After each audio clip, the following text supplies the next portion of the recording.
recently for an NXT PLE. So maybe Right. I we'll didn't see even think that some of was the that. same building when I looked at it because I'd seen Right. that building so many times for, the fight nights that I was like, "Oh, man, you guys really moved that around and made it seem bigger than it could have been." Absolutely. And I think there'll be more crossover in terms of like weekend events, like us Mhm. piggybacking on top of each other when it makes sense, to make a bigger weekend in terms of live events from both companies.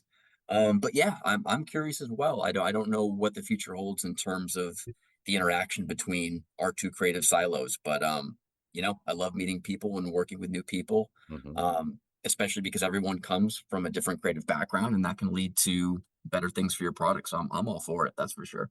Oh, without a doubt.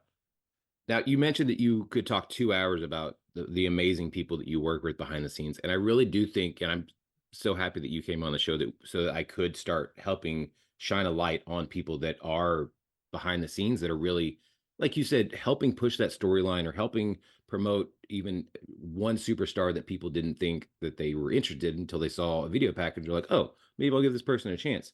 And Right. so we need to be putting more focus not only on what we see in front of our cameras every week, but people behind the camera, because there are so many people that have been there for 20, 30 years, if not, shorter time, but are still creating a big impact. I don't want to put you on the spot, but like, who are some people that you think need to have a little more spotlight put on them, or maybe even like teams in general that people could probably start looking into? Yeah, I don't. I'm going to try to avoid picking out individual names because I don't want to leave people out because we have a massive team.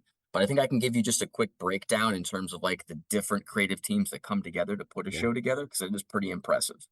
Obviously, you have to start with the talent, right? Hmm. We have an incredible roster of of superstars who have all these very different backgrounds in terms of their athletic skill sets, their talent, their abilities on the mic, their characters, their look.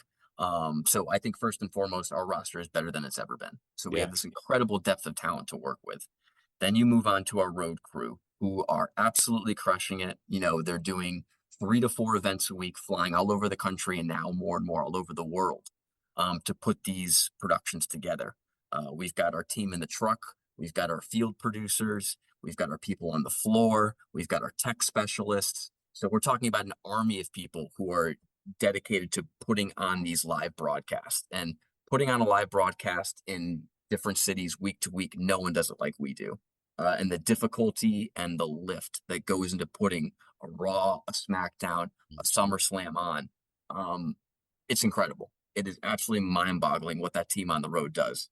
And then you get back to the studio here in Stanford, and you have a team of editors, a team of audio engineers, producers, writers, um, a support staff of archivists and researchers and ingest operators. I could go on and on and on. People with technical expertise, creative expertise, hundreds of people that go into the making of these shows. And we have the best in every single capacity. It's unreal. I love it. Absolutely unreal. It's so true because you guys have been, you know, the best when it does come to, like you said, those video packages, those storytelling when it comes to retelling of the story or what you need to be, even recently, the what you missed last week, this is what you need to be focusing on this week. That kind of which we see so many times with regular TV shows that we kind of miss it or don't even think about it when it does come to pro wrestling. And I love that it's becoming more of a put in the spotlight and people actually paying attention to it. It seems to be something that fans really get into. It's cool meeting people and telling them what I do and having some people say, "That's my favorite part of the show. I love the hype package. I love the superstar promos. I love the editing and the work that you guys do creatively." So it's nice to know that we're not just background noise, that people Yeah. really see the work we do as an integral part of the live shows. That's awesome. Yeah, you're not just a bathroom break for people watching it live. Exactly, which is, Yeah, that's a great compliment. You're watching, you're hooked. Maybe I'm helping you understand a superstar better or get more into exactly. a storyline. That's awesome. Then I'm doing my job. Yeah, I always think, I mean, I think everybody who is in any kind of media whatsoever, no matter what, whoever's watching it, there's always someone watching for the very first time. And so you should always be doing your best, no matter if it's your 100th time or your second time. Make sure you're giving it all because there is always that one person watching for the very first time. That's a great point, John. I had a coworker that recently said, you know, what I love about this job is that now I get to create content and think about creating the content for 8-year-old me. I Mm, get to think love about that. putting myself in that seat of that young kid seeing the product for the first time and remembering why I fell in love with it. And now I get to be responsible for having a whole nother generation fall in love with this stuff. I thought that was a really cool perspective. Man, I love that so much. Yeah. So I have a segment on the show. I call it the 5 count, just 5 random questions. Okay. What for dinner guest, dead or alive, would you have? Oof. Four dinner guests, dead or alive. Man, that is a loaded question, John. There I'm gonna pick my favorite author, Kurt Vonnegut, you go. a sci-fi author. Although that's probably not a fair assessment of him. But for anybody out there who's looking for a new author to get into, check out Kurt Vonnegut. He's incredible. Okay, so there's one. I get four, you said? Yes, sir. Okay, I'm gonna take my favorite actor, Robert De Niro. Oh, perfect. Taxi Driver is one of my biggest influences when it comes to why I love media and why I love storytelling. Okay, two more. Um, you know, I've been watching The Bear recently, Love that and my show. wife's become absolutely foodie obsessed. So I'm gonna throw in Anthony Bourdain. Okay. You know, always loved his content, loved his perspective on travel and its connection to food. Again, just a fantastic storyteller. I'm actually looking at my list and I'm like, oh, all these guys are great storytellers. Maybe that has something to maybe that says something about what I do. Um, and then I'm gonna pick a comedian. I love stand-up comedy. Ali Wong. Oh, yeah. Um, I mean, I'm there's I think we're in a renaissance of stand-up comedy right now. I think so too. I know we're a little off topic now when we're, but um the amount of talent right now in that particular form of entertainment is incredible. And I think Ali's one of the best in the business right now. So there's my four. I love it. It's good, good mix too. Yeah, yeah, I think it'd be fun. It might get a little crazy, but that's the kind of dinner I'd want to be a part of if I'm going to be a Exactly. chef. I don't want a boring dinner where everyone's just eating their food and not talking. That's ew, Yeah, gross. agreed. Uh, if you owned a liquor company, brewery, winery, or coffee shop, which one would you own and what would the name be? I was wondering if we're going to get the beer in this conversation. Um, Definitely beer. Definitely a Nice. brewery, without a doubt. And what would the name be? Oh, what would the name of my brewery be? That's a great question. Um, let's say, it would probably have to be something TV related. If I was to make a successful business, I want to tie it back to like TV. Um, how about Color Bar Brewing? Oh, there you go. A little, a little tip of the cap to the analog era. Although we still do use color bars. It's not a lost item yet in terms of technology. True. But yeah, if you were to tell people what a color bar was, they'd be like, wait, what? What are you talking about? Yeah. What was your first car?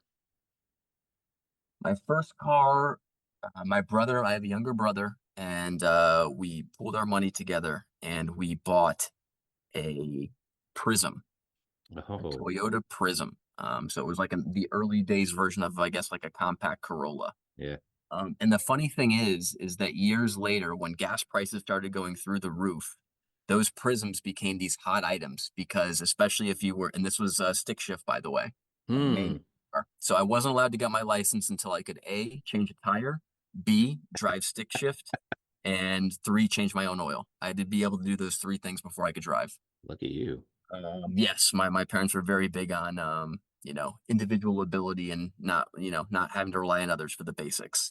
Good. But yes, a Geoprism. Excuse me. The full name of the car is a Geoprism, but it was essentially an early days Toyota car. Yeah. Man, that thing ran. It was a nice hot green color. We called it the buggy. And it was great gas mileage wise. Underpowered, but man, that thing was sturdy and durable, no doubt about it. Love it. I miss Uh, that car. who or what inspires you? My family, my parents and my brother in particular are huge inspirations for me, always have been. And every day I come to work, the people I work with, I love that. I mean, there are people I work with who have skill sets and talents that I can't even wrap my head around. But without them, we couldn't make what we make. Perfect. And what would you tell your 17-year-old self? Don't worry so much. Don't worry so much about the future. Like, you got to fall on your face. You got to figure out what you don't like to know what you like. Yeah, just don't. I feel like at that age, I was so uptight.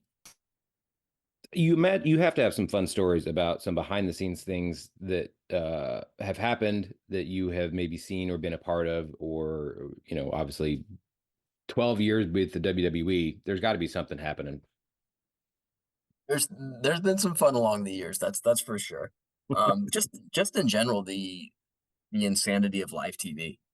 It is, I mentioned the Bear recently, and I think part of the reason I'm drawn to that show and the drama of a kitchen is there's a lot of parallels between working in a kitchen like that and working in a studio and Yeah. involved in live TV.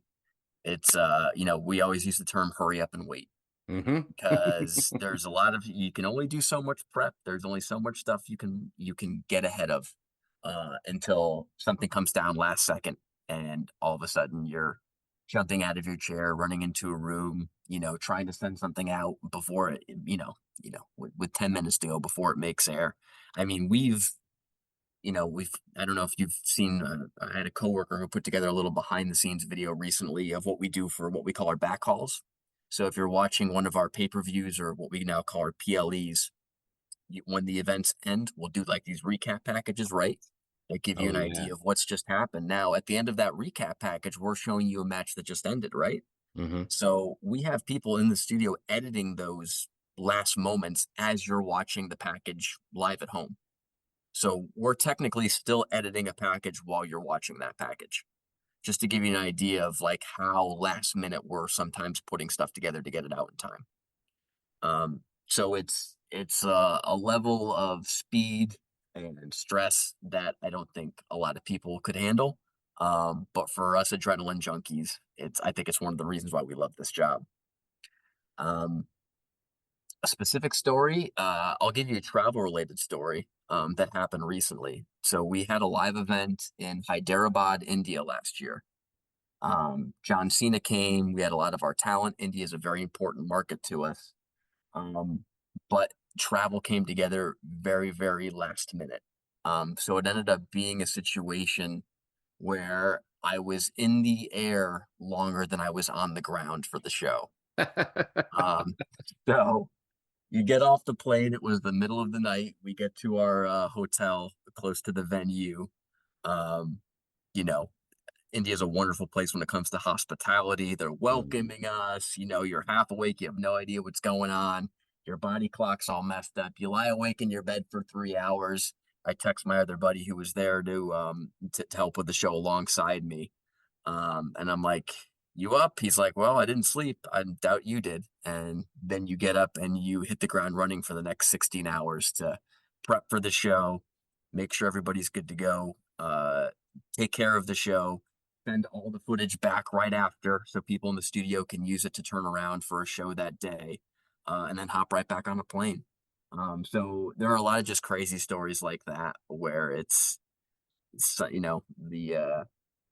you know what hits the fan, Yeah. and you got to get up and you got to get going. But I think that's why a lot of us love this business. It's just absolutely insane, but we love it. We love the insanity.